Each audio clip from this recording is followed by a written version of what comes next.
শতরূপে সারদা বই থেকে পাঠ, বিষয় সংঘজননী, স্বামী লোকেশ্বরানন্দ।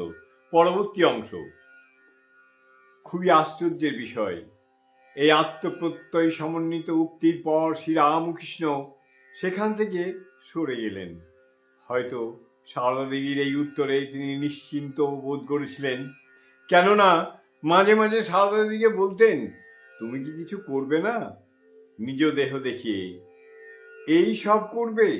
সারদা দেবী নিজের অক্ষমতা জানিয়ে বলেছিলেন, আমি মেয়ে মানুষ, আমি কি করতে পারি?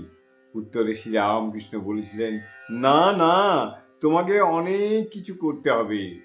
সারদা দেবী সত্যি সত্যি তার নির্দিষ্ট ভূমিকা গ্রহণ করতে স্বতঃপ্রবৃত হয়ে অগ্রসর হচ্ছেন দেখে শ্রীরামকৃষ্ণের নিশ্চয়ই আনন্দ ও স্বস্তি হয়েছিল।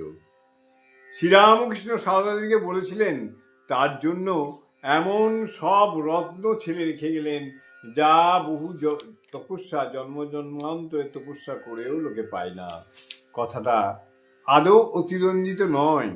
নরেন্দ্রনাথ, রাখাল, বাবুরাম প্রমুখ এরা যে কোনো দেশের, যে কোনো সমাজের, যে কোনো জননীর গৌরব।